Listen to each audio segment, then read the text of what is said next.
Ya ayyuhalladzina amanu taqullaha haqqa tuqatih. Wahai orang-orang yang beriman, wahai orang-orang yang mengaku di hatinya ada iman, bertakwalah kamu kepada Allah dengan sungguh-sungguh. Beragamalah kamu dengan sungguh-sungguh. Jangan setengah hati dalam beragama. Jangan pilih-pilih. Jangan malas beribadah. Hari ini harus lebih baik daripada hari kemarin. Besok tidak boleh sama, harus lebih baik daripada hari ini. Tahun ini harus lebih baik dari tahun kemarin. Tambah hari terus tambah baik. Tambah hari terus tambah baik. Ibadah kita, iman kita, akhlak kita harus terus tambah baik. Kepada orang tua kita terus tambah baik. Kepada mertua harus tambah baik. Kepada istri terus tambah baik. Kepada anak cucu kita terus tambah baik. Kepada tetangga, kepada rekan kerja, kepada semua orang terus tambah baik. Masya Allah. Kalau iman kita, ibadah kita, akhlak kita terus tambah baik, kalau kita aktif sholat berjamaah, sering berzikir, sering istighfar, insya Allah tidak akan terjadi di antara kita ini yang menjadi orang yang stres. Menjadi orang yang stres kemudian membunuh istrinya, membunuh anaknya, bahkan memperkosa anaknya. Na'udzubillah. Semoga kita semua dijauhkan dari perbuatan terkutuk itu. Maka jamaah sekalian, mari kita betul-betul bertakwa kepada Allah. Dan Allah berpesan, wala tamutunna illa wa antum muslimun. Jangan sekali-kali kamu mati, jangan sekali-kali kamu meninggalkan dunia ini kecuali kamu telah menjadi muslim yang terbaik. Di hari yang mustajab doa ini, Sayyidul Ayyam, melalui mimbar ini dan diamini oleh bapak-bapak dan saudara-saudara sekalian, kita berdoa. Mudah-mudahan seluruh yang hadir ini sekarang memang belum yang terbaik, tetapi kita berdoa kita semua besok ketika wafat menjadi muslim yang terbaik dan husnul khotimah. Kita juga berdoa untuk orang tua kita yang telah mendahului kita, juga untuk yang merintis Masjid Ar-Rasyid ini, yang menjadi pengurus masjid dari awal sampai sekarang, yang menjadi donatur masjid ini, yang selalu datang ke masjid untuk mengisi kotak infak.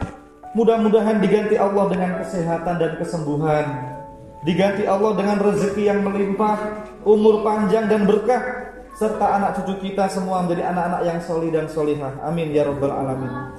Jamaah Masjid Ar-Rasyid Lantamal 8 yang sangat saya hormati, dalam 10 menit ke depan saya akan menyampaikan khutbah dengan judul Jangan puas dengan sholat yang belum berkualitas.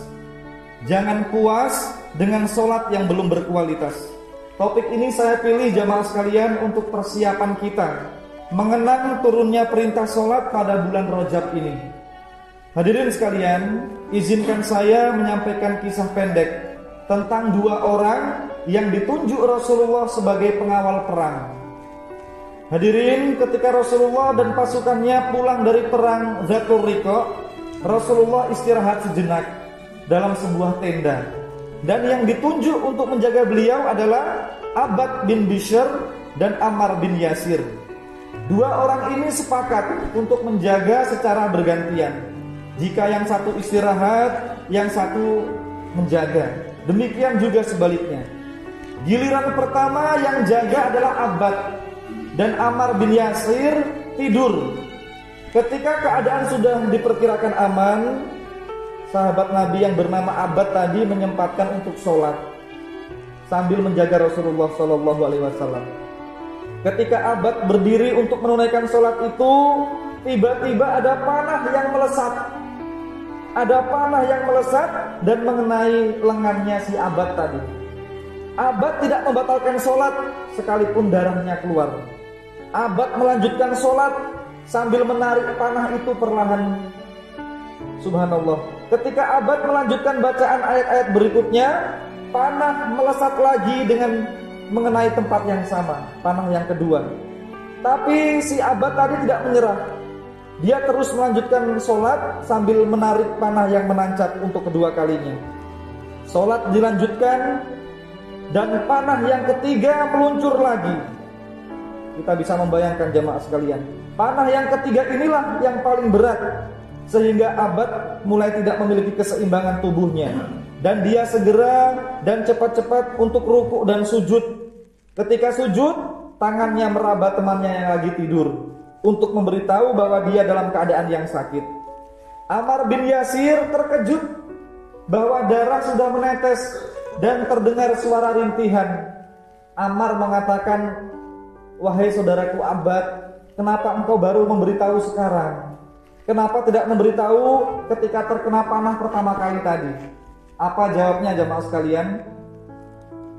Ammar tadi bertanya, kemudian Abbad menjawab, "Saudaraku Ammar, saya saat itu sedang merasakan nikmatnya saya berkomunikasi dengan Allah. Saya sedang berkomunikasi dengan Allah, begitu indah.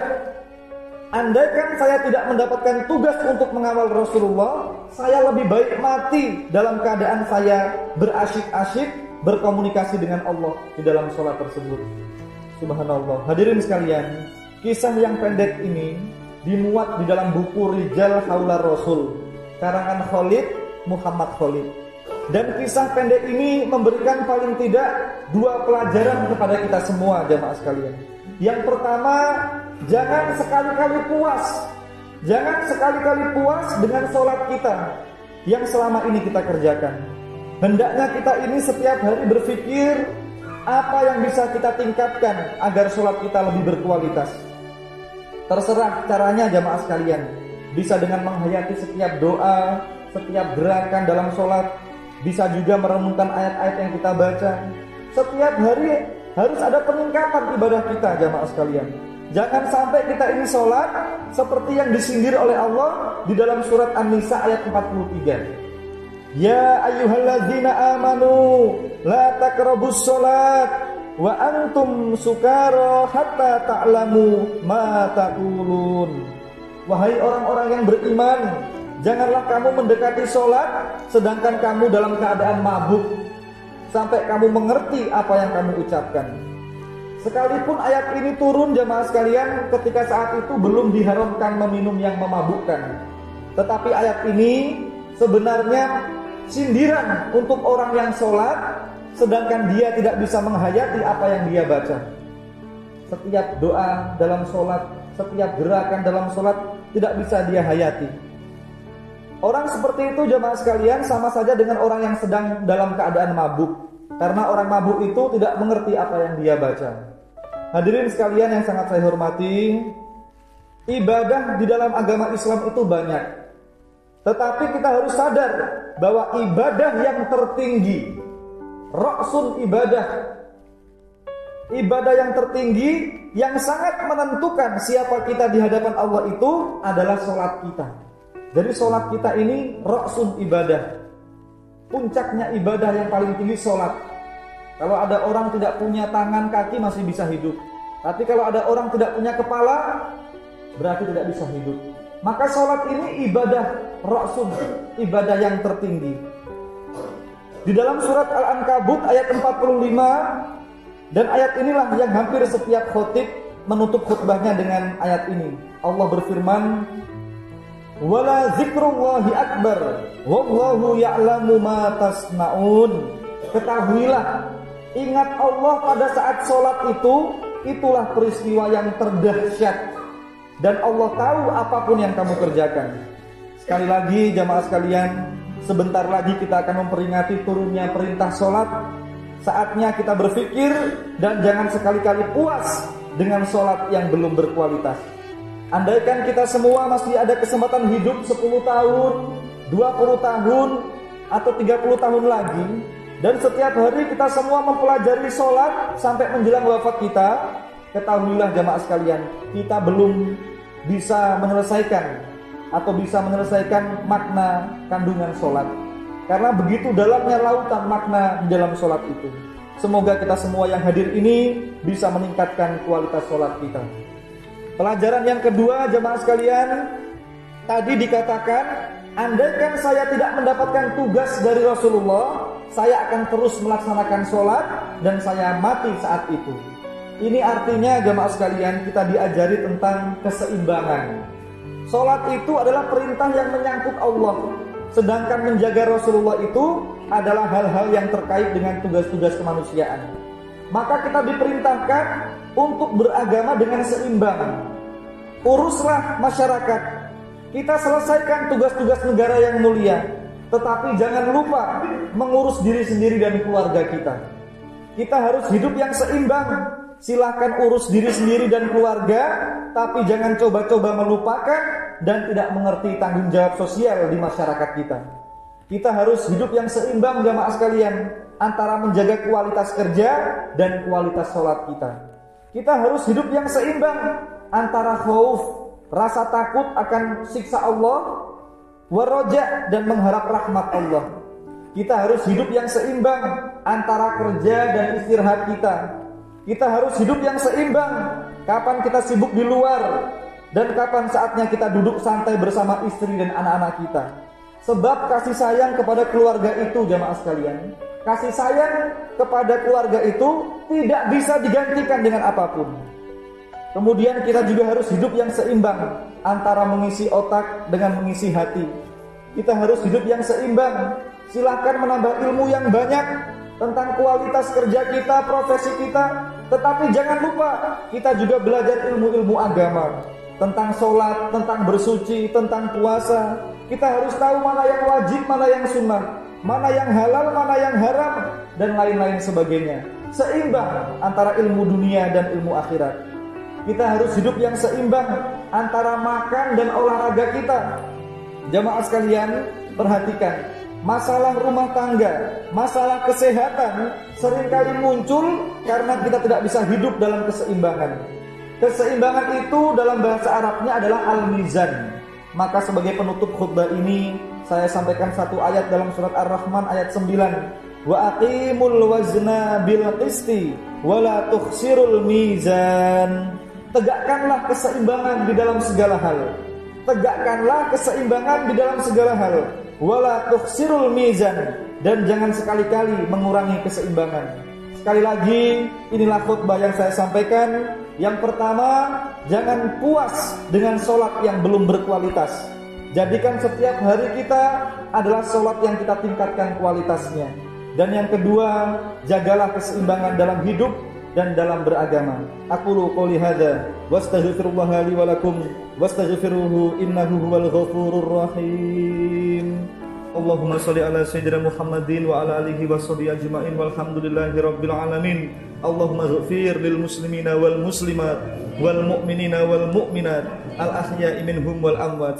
Allahumma ya Allah, bantulah kami untuk menyempurnakan salat kami ya Allah. Ampunilah salat kami yang seringkali salat hanya dengan kata-kata tanpa menghayati ya Allah.